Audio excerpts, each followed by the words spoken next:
Happy Wednesday. Doug and Cindy here with Help Me Help Mama YouTube livecast. Thanks for watching today.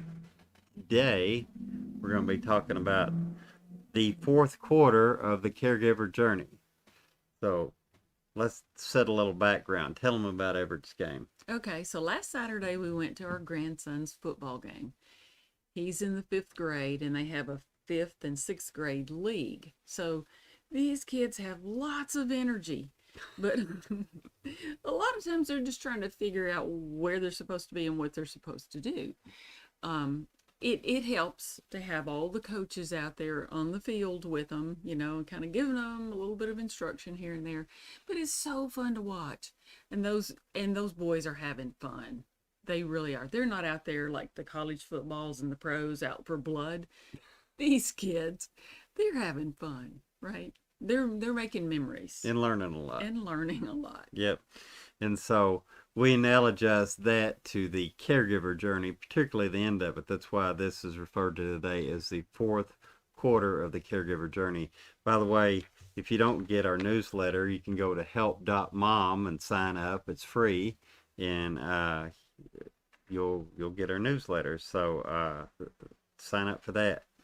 So what we're talking about is, you know, why can't caregivers have fun? And I know that may seem like a strange thing. You think, okay, my mom's dying, she's declining, I'm stressed out, got more than I can do, got my job, got my family, and I'm trying to take care of her. How can how can I make that fun, or how can I make that more enjoyable? It's not fun watching your mom die, but your mom's health condition is what it is. But how can you make that journey a little more enjoyable?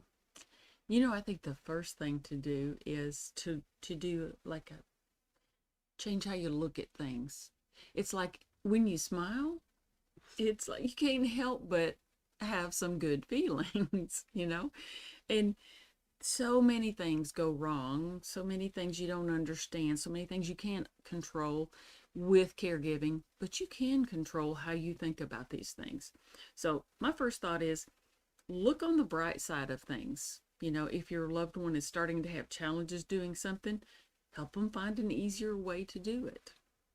We see so many caregivers during this period of time, and it's not easy. We're not making light of it at all. No. I was there with my mom who had a stroke and was in a nursing home. Cindy was with her mom, primary caregiver, the last couple of years of her life as she declined. And it is a difficult period of time. But during this period of time, we see caregivers that flounder, get burnt out, get overwhelmed, just crash. And then we see other caregivers thrive.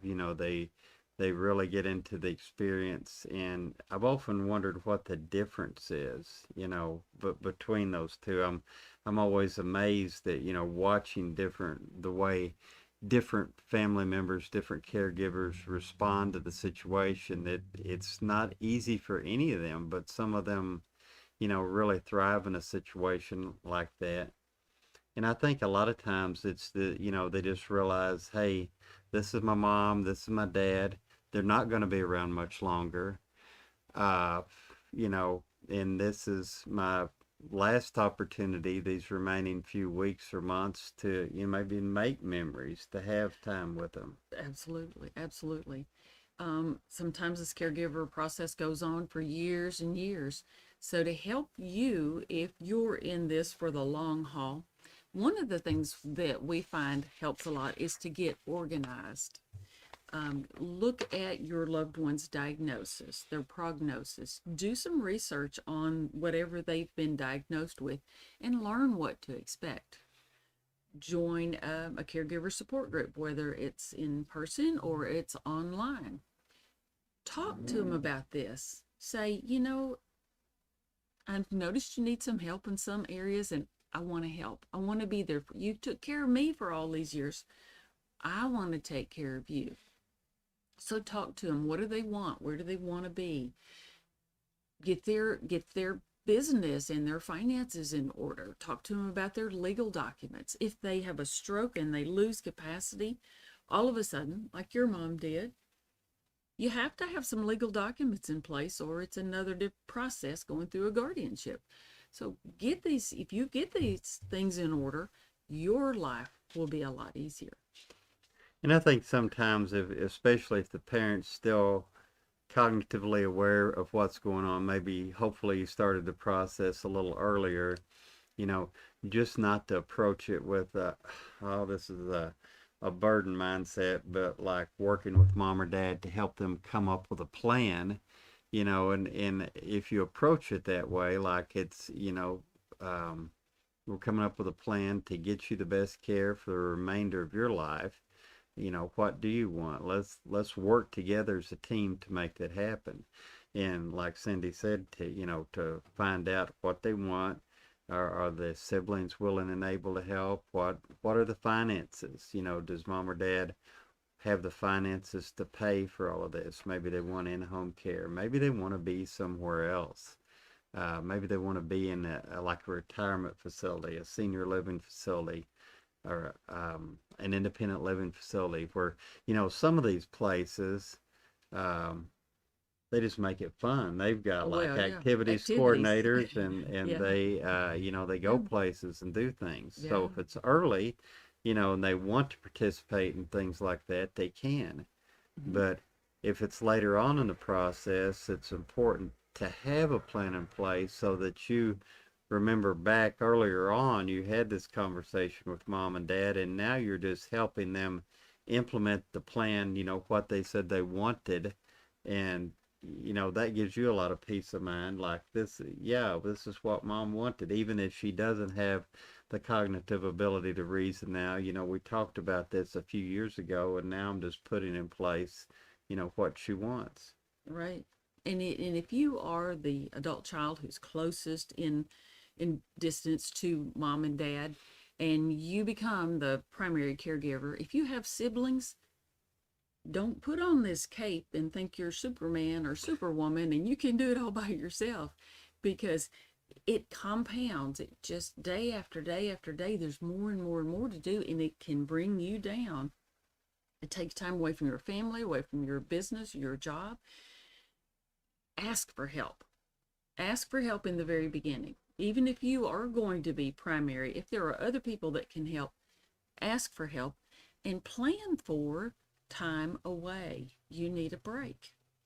So we talked about get organized, and all Mm-hmm. of that's part of getting organized. Talk about Absolutely. family mind sync. That's the second thing with your, you know, sync up with your siblings. Yes. What's everybody willing or able to do. Great. Even if they live remote, they can help. Uh, if they want to help, they can. And I think a lot of times, especially, and we've seen remote caregivers, sometimes they feel kind of like, sometimes they feel left out. They think, well, some of the other kids live local and they're able to help and they're able to be around mom, and I live 500 miles away and I can't do much. And I think COVID has taught us that's just simply not true. I mean, Exactly. we're talking to our little device right now, and you're watching us on your device, and I mean, you just think of all of the things that you can do remotely.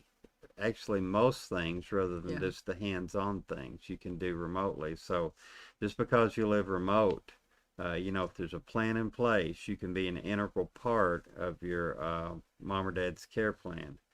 And that's the third thing, help them develop a plan. We call it a Help Mama plan, which is the plan that you have in place to say what you want that's best for them and also best for your family, right? Absolutely. Absolutely.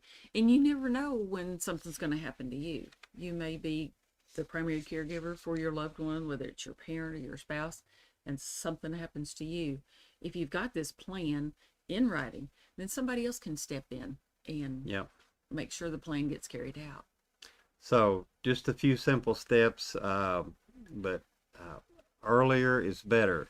And when it's the fourth quarter of a caregiver journey, it's obviously toward the end of it, and hopefully you've got a plan in place already. If you don't, it's never too late to start. to start to talk with your parents if possible, or if not, with your siblings, to come up with a good plan in place for the whole family. Absolutely.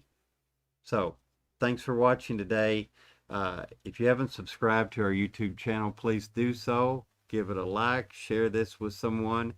And if you haven't clicked the notification bell, do that, because we put up new videos on a regular basis. And if you want to be notified when we are posting another video, click that, and you'll receive a notification and you can watch it. Hopefully join us. If you're here live today, we thank you for that.